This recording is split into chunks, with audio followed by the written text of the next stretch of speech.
You've called women you don't like fat pigs, dogs, slobs, and disgusting animals. Your Twitter account... Only Rosie O'Donnell. The first presidential debate of the 2024 election cycle will take place this week, tomorrow, Thursday night. You should watch TYT's special coverage of that debate. So in honor of the occasion, we're taking a look at the 5 most insane moments of Donald Trump's debate career.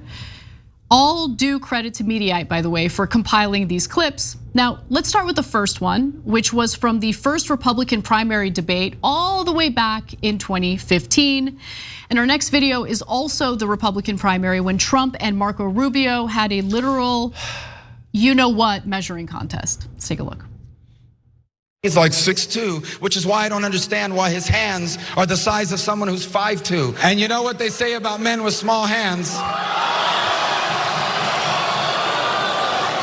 You can't trust them. He hit my hands. Nobody has ever hit my hands. I've never heard of this one. Look at those hands. Are they small hands? And he referred to my hands. If they're small, something else must be small. I guarantee you there's no problem. I guarantee it.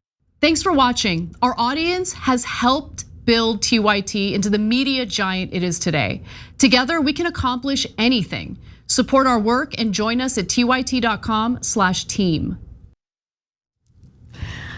Yeah, I mean, I remember that moment when it happened. Now Marco Rubio, by the way, is a contender for Trump's VP pick because after Trump won the presidency in 2016, Rubio got to work like basically kissing his butt.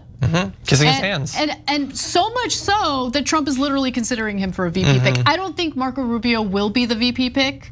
I don't think so. Yeah. Well, I mean, constitutionally, he's not supposed to be able to, but. Allegedly, the 3 individuals in the running at this point are Doug Burgum,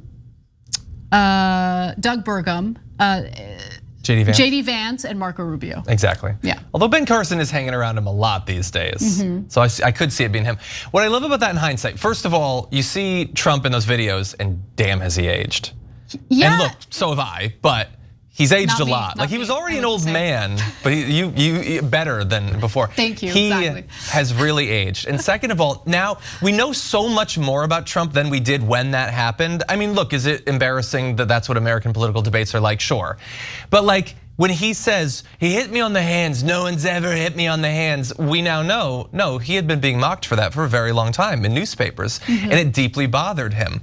And I guarantee you there's no complaints. No, but there has been issues. He's been mocked for the weird shape and size of his penis. And so you see that and you just think it's this weird blowhard making political debates like sexual, but no, that's him live on stage working out his deep insecurities from decades of mockery that he's earned. And when he held out his hands, by the way, I'll do it, I don't mind. His fingers are too short, I'm just gonna say that. I don't know if the palms are a good size, but the fingers to palm ratio are short. You can pause it and, come on, those are tiny fingers. Those are tiny fingers. I don't care. Okay. I mean, look, I think. I don't care either, but they are small. I think Trump's like weird flex there about his penis, like all of this stuff is like nonsense. It's all not, like I don't care at all about any of it, but it was an amusing and you got to admit entertaining part of that debate.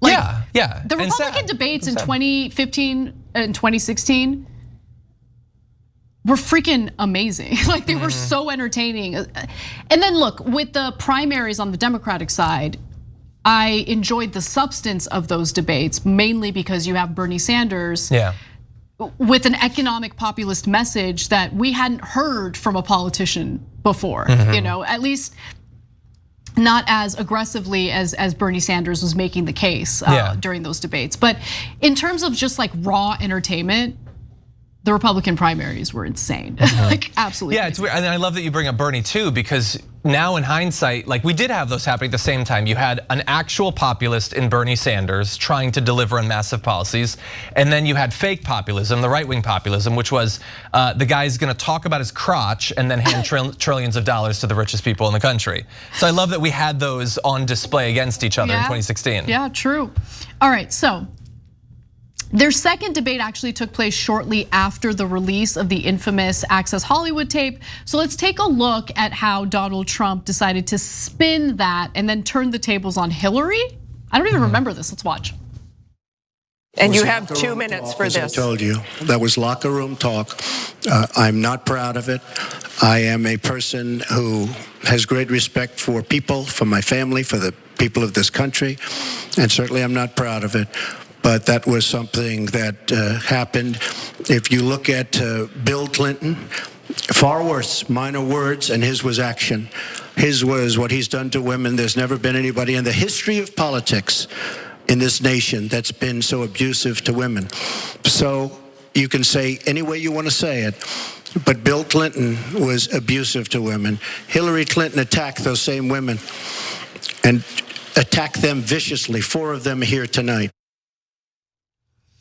Oof, I do remember that moment. Okay, so that was during the second debate during the 2016 presidential election between Donald Trump and Hillary Clinton, as you can see. Yeah, first of all, what do you mean you're not proud of it? You were bragging about it. That's literally you being proud of a thing. That's why you were bragging. The only thing that you're not proud of is that it's public. And it's interesting to have the huge disparity between how he felt when he thought it was private and how he thought now that it's public, when he's supposed to be the guy that tells it like it is. He's a straight shooter, he's authentic. Oops, no, he brags about sexually assaulting people in private and he doesn't like it when it comes out.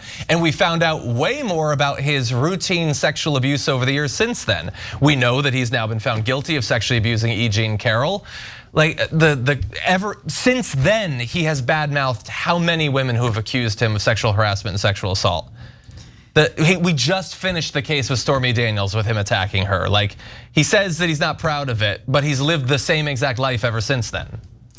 Well, during that same debate, Trump also unleashed what could very well be the most infamous one-liner of his political career. Let's take a look. It's just awfully good that someone with the temperament of Donald Trump is not in charge of the law in our country. Yeah, because you'd be in jail. Secretary Clinton.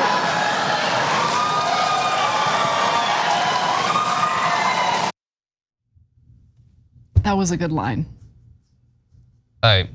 I mean, you could say almost anything, I guess. Is it a good line? Not if you are the one who is eventually going to be indicted, investigated, and convicted of felonies, and then your only defense is it's not fair to imprison your political opponents.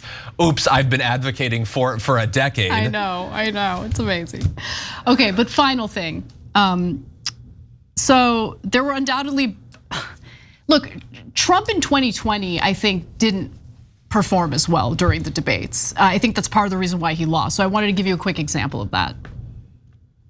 Which was heavily Mr. President, you would have been much later, Joe. Mr. President, much later. Mr. President, you're talking about 2 million people. Mr. President, as the moderator, we are going to talk about COVID in the next segment. The radical left. Will you shut up, man? Listen, who is on your list, Joe? Who's on your list? Right. Gentlemen, I think we've ended this. He's going to pack the court. Mr. President, your campaign agreed to both sides would get 2-minute answers uninterrupted. Well, your side agreed to it, and why don't you observe what your campaign agreed to as a ground rule, okay, sir? He never keeps his word. No, I'm not asking. That was a rhetorical question.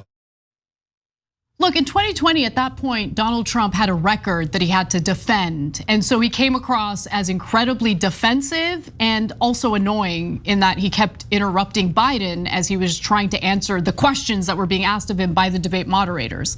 And so who knows how he's gonna perform on Thursday night, the first presidential debate of this election cycle. But hopefully, if Biden needs the stimulants, he should take the stimulants. Thanks for watching. If you become a member, you get to watch all this ad-free, except for, of course, this ad. Still, hit the join button below.